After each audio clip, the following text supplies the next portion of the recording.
What's good with y'all, man? It's your boy Will back with another video, and today we're gonna be getting into another interesting video topic. Now, as you guys know, Dalvin Cook signed with the opposition in the Baltimore Ravens. I just made a whole video, and YouTube just took a little bit to upload it. I'm happy it ain't uploaded; it would have been a wasted video. But Dalvin Cook signed to the opposition.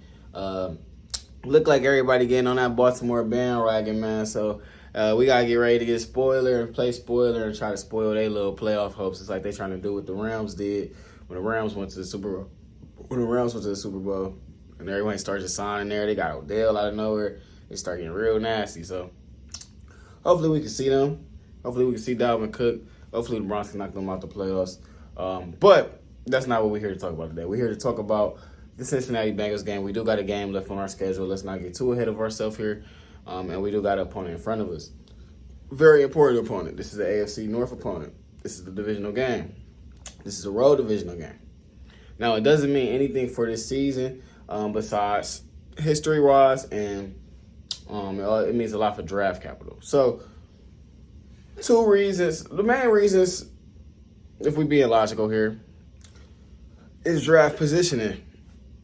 Do you beat the Bengals and want to beat the Bengals, and they get a better draft pick and they go get a guy like Brock Bowers?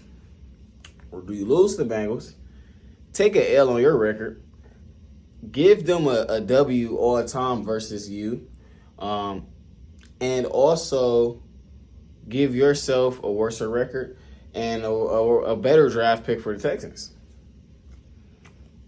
I don't know where our draft pick could be slated at right now. I think we're going to be like in the 20th, though. I think we'd be like the 23rd pick, which is great.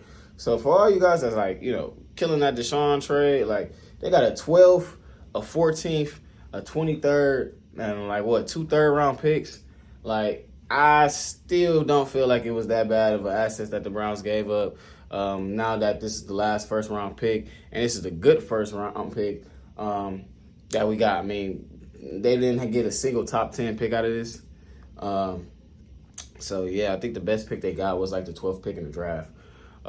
So not too shabby there from Mr. Andrew Berry.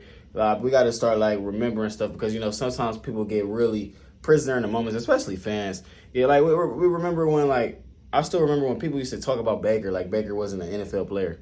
It's like, bro, just because he doesn't work on the Browns, just because he's not good on the Cleveland, just because the situation's not working out, don't mean the talent isn't there. Don't mean he's not an NFL talent like the quarterback, and don't mean he can start somewhere else. So sometimes we be prisoner in the moment. People saying like the Browns got Felice, who was the worst trade ever. We got to still let stuff develop. Deshaun Watson contract is another example. We don't know. Just like with this trade.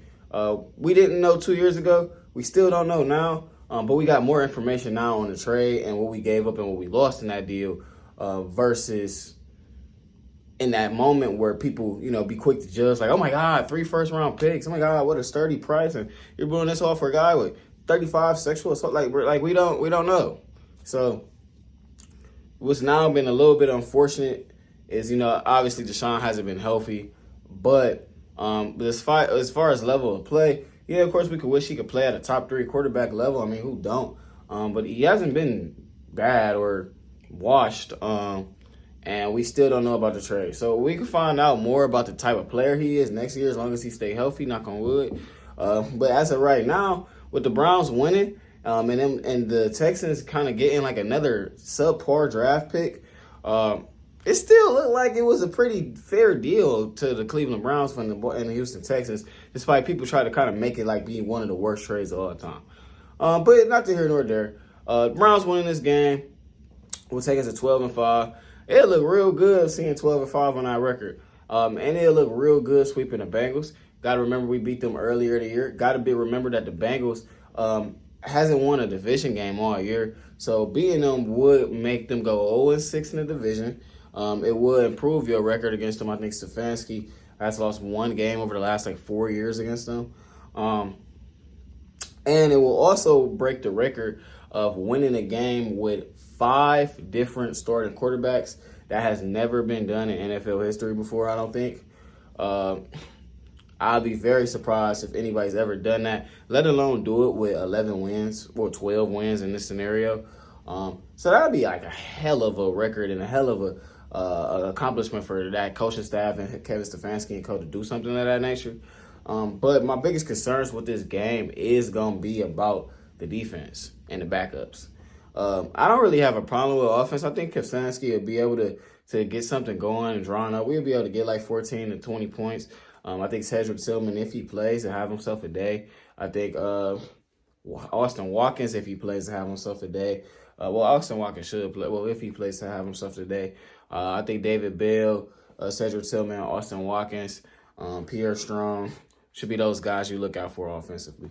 On the defensive side of football, I just don't know who will play, and I also don't know who's going to perform. Our secondary, our backup secondary against T. Higgins, Jamar Chase, they might get cooked. I'm not going to lie to y'all, they might get cooked. I don't know how serious the Bengals are going to take this game, but don't expect the Browns to come out here and get blew out. It's still a divisional game. These teams don't like each other. The Bengals talk crap all summer long, got blew out, talk crap after it. These teams don't like each other. Jamar Chase don't like the Browns. Browns don't like Jamar Chase. It's T. Higgins' possibly last game there. It's still a divisional game. It's still going to be a close game. But I do think it's going to come down to our backups on the defensive end. Not necessarily the line, but just our backup secondary. If they could hold up and they could relatively keep Jamar Chase and T. Higgins quiet, I see no reason why this is not a toss-up game. And this is not like no 14-15 Browns winning by some field goals. So that'd be my opinion. If the Browns do win, it's going to be a close, hard-fought game. I think it'd be a close, hard-fought game. Maybe the Bengals pull away late. But I think the Bengals will probably win this game. If I was to probably predict the score, but I would be like 2013 Bengals. But yeah, nonetheless, I wouldn't be made too mad at the Browns losing. I'm going to expect us to lose.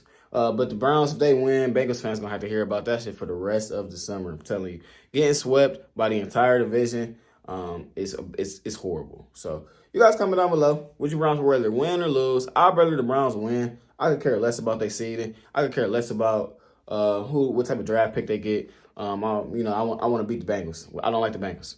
So you guys comment down below. Would you rather lose and let them get a worse draft pick, or would you rather win and give them a better draft pick? What do you think is more important to you guys?